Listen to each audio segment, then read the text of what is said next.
जब हम एक दिशा में सोचते हैं, एक साथ चलते हैं, मिलकर आगे बढ़ते हैं, तो दुनिया की कोई ताकत हमें नहीं रोक सकती। अयोध्या में राम मंदिर बन गया, काशी में विश्वनाथ धाम बन गया। ये सपा, बसपा, कांग्रेस और टीएमसी के लोग इसमें बाधा थे, तो जनता ने उन्हें हमेशा के लिए उखाड़ कर फेंक दिया। अयोध्या में राम मंदिर बन गया, काशी में काशी विश्वनाथ धाम बन गया। ये लोग तो बाधा थे इसमें, इसलिए इस बाधा को अभी जनता ने भी उखाड़ फेंक दिया है। बंगाल की जनता ने कहा हमें भी चाहिए बीजेपी सरकार, डबल इंजन की सरकार, और आपने बंगाल की जनता में भारी उत्साह देखा, रैलियों में उमड़ा जनसैलाब देखा, और अब बंगाल में चल रहा ऑपरेशन भी देख रहे हैं। यही है सनातन की ताकत, जिसके सामने टीएमसी के गुंडों के होश उड़ गए हैं। बंगाल से लेकर बांग्लादेश तक हड़कंप मचा है। आपने बंगाल की रैली देखी होगी, बंगाल के अंदर उत्साह देखा होगा, और अब बंगाल के अंदर चलने वाला ऑपरेशन भी आप देख रहे होंगे।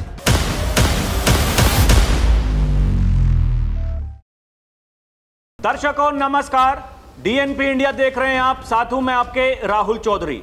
उत्तर प्रदेश के मुख्यमंत्री योगी आदित्यनाथ ये कहते हैं दर्शकों कि अगर आपने कुछ ठान लिया, इच्छा शक्ति है, तो फिर दुनिया में वो कोई ताकत नहीं जो आपको रोक सके। आपके विरोधी तमाम हो सकते हैं जो आपका रास्ता रोकने का प्रयास करेंगे, लेकिन आपको घबराने की जरूरत नहीं है, आपको डरने की जरूरत नहीं है। दर्शकों, योगी आदित्यनाथ ये भी कहते हैं कि समस्या पैदा करने वालों की हस्तियां कितनी भी बड़ी क्यों ना हो, जिसके ऊपर ईश्वर की कृपा होती है, उसका कोई कुछ नहीं बिगाड़ सकता। ठीक ऐसे ही एक बार फिर से योगी आदित्यनाथ ने देश की जनता जनार्दन से अपील की है। दर्शकों, हम पहले से आपको यह बता रहे हैं, लगातार मैंने आपको बताया है कि जब योगी आदित्यनाथ बंगाल में जा रहे थे चुनाव प्रचार करने के लिए, और वो दिन याद करिए जब शुभेंदु अधिकारी बाबा के सामने दंडवत प्रणाम उन्होंने किया था, उसके बाद से लेकर के अभी तक जो कुछ हम बंगाल में देख रहे हैं, पहले तो वो सनातन की ताकत, जब लोग एकजुट होकर के योगी को सुनने के लिए, देश के प्रधानमंत्री को सुनने के लिए, देश के गृह मंत्री को सुनने के लिए, बीजेपी के बड़े बड़े नेताओं को सुनने के लिए वहां पर पहुंच रहे थे, वो ये सुनना चाह रहे थे कि अब की बार बीजेपी के नेता क्या कह रहे हैं, क्या करने वाले हैं। दर्शकों, बंगाल में वही हुआ जो भारतीय जनता पार्टी कह रही थी। वो ये कह रही थी कि बदलाव होगा, ऐसा बदलाव होगा कि नजीर बन जाएगा। तो पहले तो जो टीएमसी का भ्रम था वो चकनाचूर हो गया। टीएमसी के गुंडे जो खुलेआम धमकियां दे रहे थे, अब कहीं दिखाई नहीं दे रहे हैं, बिलों में जाकर के छुप गए हैं। प्रशासन लगातार उनको ढूंढ रहा है, ईडी की छापेमारी हो रही है, और अब तो सीबीआई भी आने वाली है।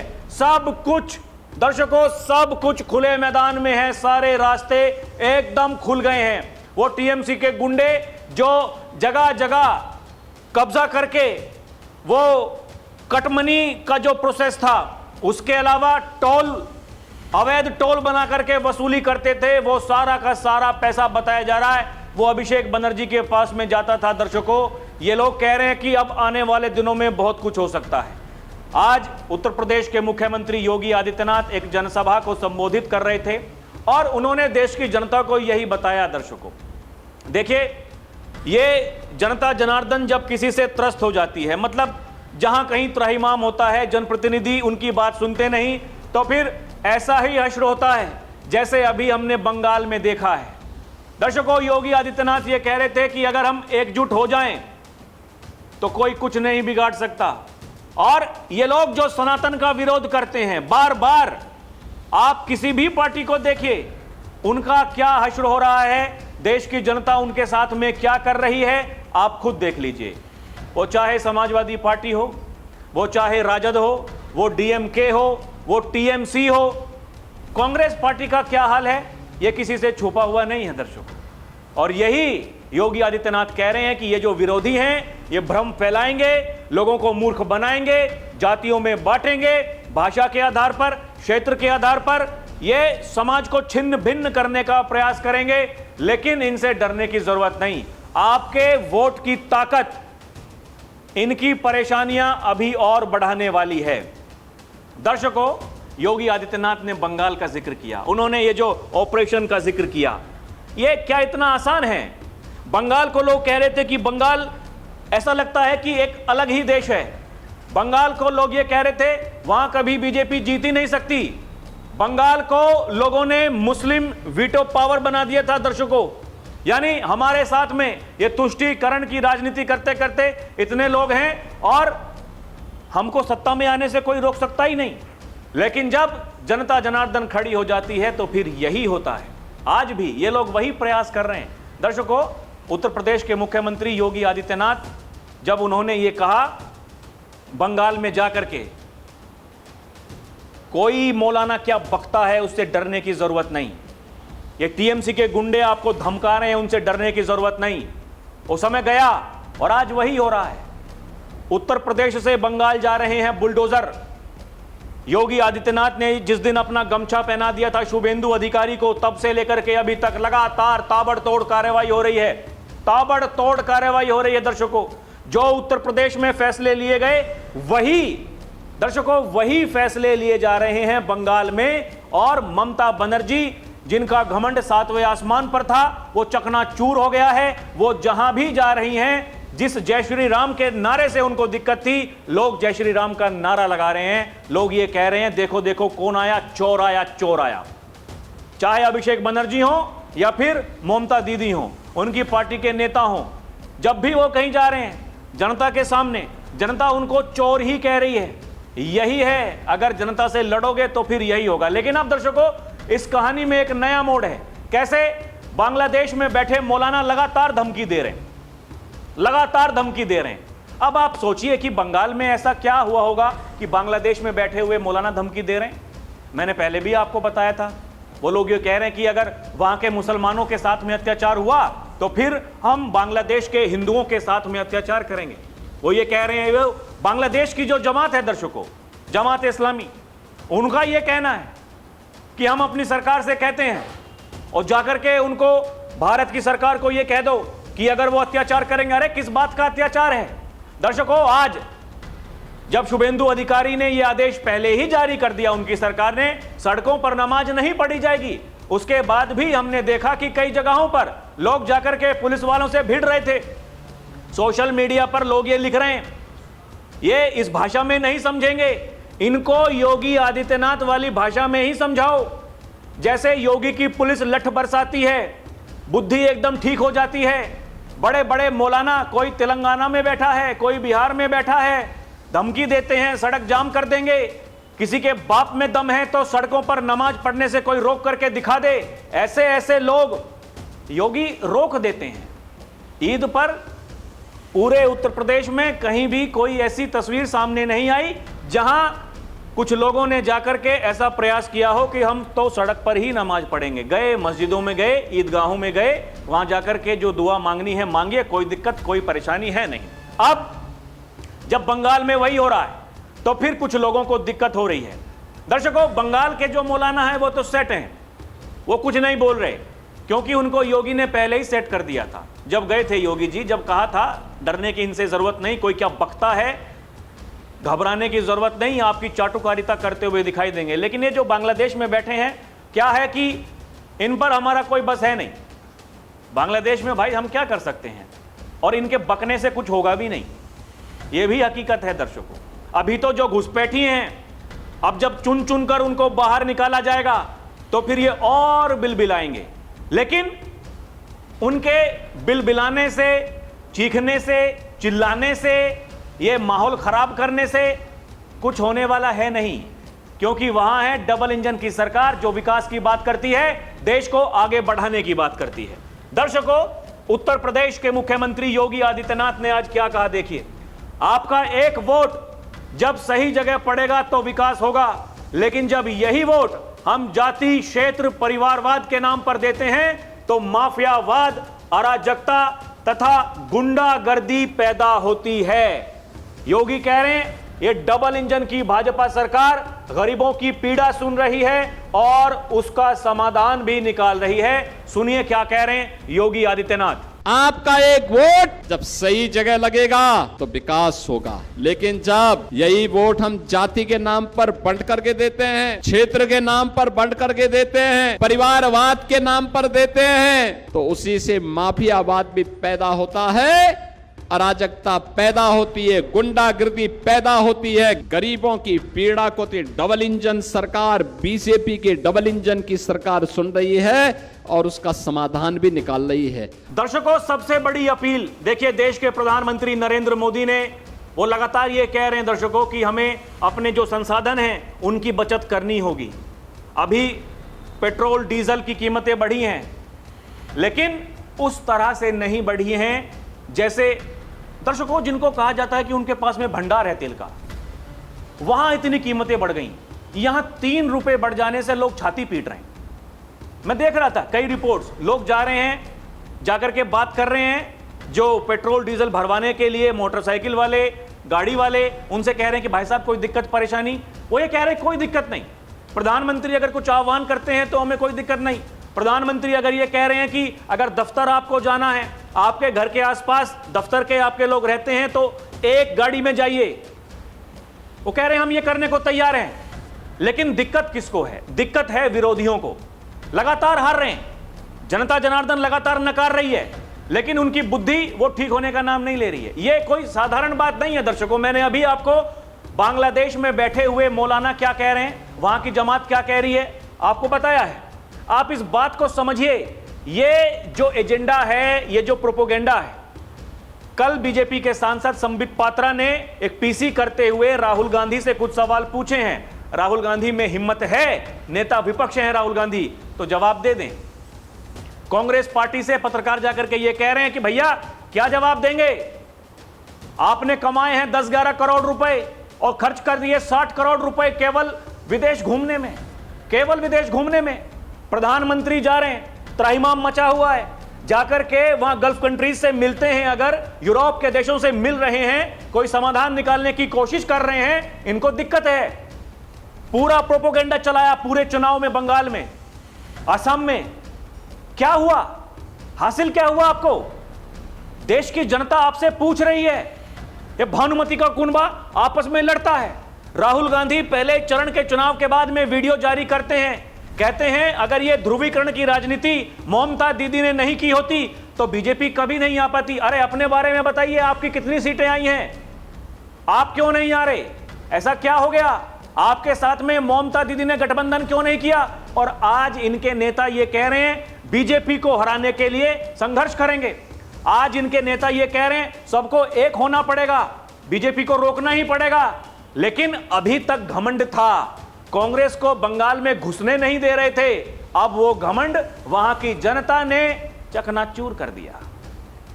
और किसके दम पर हुंकार भरते हो सत्ता में आने की? वही तुष्टीकरण की राजनीति तो आप भी करते हैं, और वही तुष्टीकरण की राजनीति जो लोग बंगाल में थे अभी तक वो कर रहे थे। हासिल क्या हुआ? दर्शकों, एक तो ये जो धारणा है, हमारे साथ में इतने फीसदी मुस्लिम समाज के वोटर हैं, हमारा कोई कुछ बिगाड़ नहीं सकता। उत्तर प्रदेश की जनता ने बिगाड़ दिया, बिहार की जनता ने बिगाड़ दिया, आसाम की जनता ने बिगाड़ दिया, लगातार 3 बार से बिगाड़ रही है, और अब की बार तो बंगाल की जनता ने भी बिगाड़ दिया। अभी तो ये शुरुआत है, आगे आगे देखिएगा क्या होता है। नैरेटिव फैलाते हैं, कहते हैं प्रधानमंत्री नाटक कर रहे हैं, योगी आदित्यनाथ नाटक कर रहे हैं, इनको सब कुछ नाटक दिखाई दे रहा है। वो पहले दिन से ये कह रहे हैं। देश के प्रधानमंत्री नरेंद्र मोदी ने संसद में खड़े होकर के ये कहा था हमें सावधानी बरतने की जरूरत है, पूरे देश को एक होना होगा। जैसे कोरोना के समय में पूरा देश एक हो गया था, एक बेहतरीन मिसाल हमने पेश की थी, ऐसे ही हमें एक होना पड़ेगा। लेकिन दर्शकों, आपको लगता है ये एक हो जाएंगे? जैसे इन्होंने उस समय छाती पीटी थी, ये लोग देश के जेनजी को भड़का रहे हैं, देश के जेनजी को लगातार। वो क्या राहुल गांधी, वो क्या अखिलेश यादव, किस किस के नाम लेंगे दर्शकों? सारे के सारे कलाकार हैं, सारे के सारे कलाकार हैं। जेनजी से इनको बड़ी उम्मीद है, इनको बड़ा भरोसा है। जेनजी को भड़काएंगे, जो नेपाल में हुआ वो कर देंगे, जो बांग्लादेश में हुआ वो कर देंगे, जो श्रीलंका में हुआ कर देंगे, म्यांमार में हुआ वो कर देंगे। यही कह रहे हैं योगी आदित्यनाथ, हमें विपक्ष की नकारात्मक राजनीति और नैरेटिव का शिकार नहीं होना है। योगी ये कह रहे हैं देश का पैसा बचाना है, इस वैश्विक संकट से हमें अपने देश को उबारना है। सुनिए क्या कह रहे हैं योगी।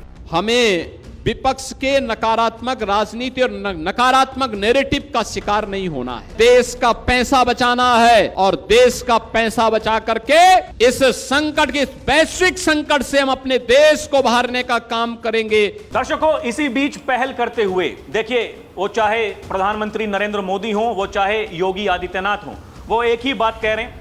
वो ये कह रहे हैं कि देखिए हमें कमी तो करनी पड़ेगी। हमारा जो काफिला जा रहा है, पहले 15-15, 16-16 गाड़ियां जाती थीं, अब 3-4, 2 गाड़ियों में सब घूम रहे हैं। योगी जी कल दिल्ली पहुंचे थे तो उनका काफिला भी 4 से 5 गाड़ियों का था। तो लोग चिंतित हैं भाई, लोग चिंतित हैं। लोग ये कह रहे हैं कि महाराज जी आप ऐसा मत करिए, हम एक समय का खाना नहीं खाएंगे, हम जो अपनी ज़रूरतें हैं उनको दूर कर देंगे। वो प्रधानमंत्री के लिए भी यही कह रहे हैं, वो योगी आदित्यनाथ के लिए भी यही कह रहे हैं। वो कह रहे हैं कि ये पता नहीं कितने वर्षों के बाद में कोई ऐसा नेता मिला है जो इस तरह से डंके की चोट पर सनातन की बात करता है, जो इस देश की संस्कृति की बात करता है। हम आपको खोने नहीं देंगे। दर्शकों, लोग ये कह रहे हैं, देखिए सोशल मीडिया पर यही लिख रहे हैं, आदरणीय हम सभी आपकी सुरक्षा को लेकर चिंतित हैं, क्योंकि राष्ट्र हित के लिए आपका सुरक्षित रहना बेहद जरूरी है। हम अपनी सुख सुविधाओं में कटौती करके जीवन यापन कर लेंगे, लेकिन आपकी सुरक्षा के साथ समझौता हम किसी कीमत पर स्वीकार नहीं करेंगे। लोग ये कह रहे हैं दर्शकों कि हम लोग एक टाइम भूखे रह सकते हैं, पर हिंदू हृदय सम्राट की सुरक्षा से कोई समझौता ना करें, यह कहा जा रहा है। आप इस बात का महत्व समझ रहे हैं दर्शकों, ये क्या है? ये इसीलिए क्योंकि योगी आदित्यनाथ जब बंगाल में पहुंचे, वहां जाकर के उन्होंने जो बंगाल के हिंदुओं में एक आशा जगाई, वहां के लोगों को घरों से बाहर निकलने पर मजबूर किया और कहा डरने की जरूरत नहीं है, आने दीजिए डबल इंजन की सरकार। ये टीएमसी के गुंडे ये आपके लिए पंचर लगाते हुए दिखाई देंगे, सड़कों पर झाड़ू लगाते हुए दिखाई देंगे। वही बंगाल में हो रहा है दर्शकों। शुभेंदु सरकार का कड़ा संदेश, पूरे बंगाल में शुरू हुआ बुलडोजर एक्शन। देखिए वही योगी वाले तेवर, कुर्सी पर भगवा तौलिया, वंदे मातरम, बुलडोजर एक्शन जैसे फैसले बंगाल में योगी मॉडल पर चल रहे शुभेंदु अधिकारी। ये मीडिया रिपोर्ट्स में छप रहा है दर्शकों, जो पहले दिन से हम आपको बता रहे हैं। योगी जी ने अपना गमछा पहना दिया, उसके बाद में शुभेंदु अधिकारी ने भगवा रंग का तौलिया अपनी कुर्सी पर बिछा दिया, उसी पर बैठ रहे हैं। आज से पहले किसी मुख्यमंत्री को ऐसे करते हुए नहीं देखा था, केवल योगी आदित्यनाथ करते थे, अब शुभेंदु अधिकारी कर रहे हैं। इसलिए योगी ये कह रहे हैं कि वहां जो ये ऑपरेशन चल रहा है आपको वो भी दिख रहा होगा। ये ऑपरेशन ये कोई एक दिन की बात नहीं है दर्शकों। 90% का स्ट्राइक रेट था योगी आदित्यनाथ का बंगाल में, ठीक इतना ही बिहार में था।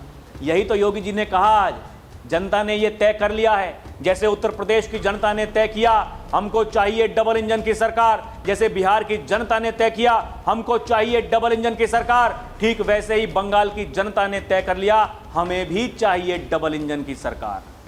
सरकार बन गई, परिवर्तन हो गया। जिस परिवर्तन की दरकार थी, जिसके लिए योगी आदित्यनाथ दर्शकों हर चुनावी सभा के बाद में योगी जी यही कह रहे थे, परिवर्तन दरकार, चाहिए बीजेपी सरकार, बन गई। काम ऐसे ही हो रहा है, धरपकड़ टीएमसी के गुंडों की लगातार जारी है। ये वहां के नेता ये कह रहे हैं उत्तर प्रदेश से हमने जेसीबी मशीनों का ऑर्डर ले लिया है, अब जल्दी वहां से बुलडोजर आने वाले हैं। लोग तो वीडियो डाल रहे हैं, कह रहे हैं पहुंच गए बुलडोजर। सिलीगुड़ी में कितने बुलडोजर पहुंच गए, कोई गिनती करने वाला है नहीं दर्शकों। ताबड़तोड़ कार्रवाई चल रही है। ये देखिए उनके डीसीपी शांतनु, ईडी ने उनको गिरफ्तार कर लिया है। ये वही डीसीपी है जिसने आरजी कर मामले में साक्ष्य मिटाए थे, प्रोटेस्ट कर रहे लोगों पर लाठियां बरसाई थी, अब ईडी ने धर लिया दर्शकों। लोग यही कह रहे हैं, यही होती है सरकार, इसलिए उसी को चुनो जो हिंदू हित, देश हित में काम करे। यही योगी आदित्यनाथ कहते हैं, ये देश है तो सनातन है, सनातन है तो देश है। यही योगी आदित्यनाथ कहते हैं, सनातन को मिटाने वाले बहुत आए, आकर के चले गए, कुछ नहीं कर पाए, आखिर में खुद ही मिट्टी में मिल गए। आज उनका कोई नाम लेने वाला नहीं है। दर्शकों, बाकी आपको क्या लगता है हमें कमेंट करके बताएं। अभी के लिए इतना ही। देखते रहें डीएनपी इंडिया, हर खबर भरोसे के साथ। और हमारी आपसे अपील है दर्शकों, चैनल को सब्सक्राइब भी करें। हमारी ताकत बढ़ेगी, हम इस देश की ताकत को ऐसे ही बढ़ाते रहेंगे। बहुत बहुत धन्यवाद। जय हिंद, जय भारत, नमस्कार।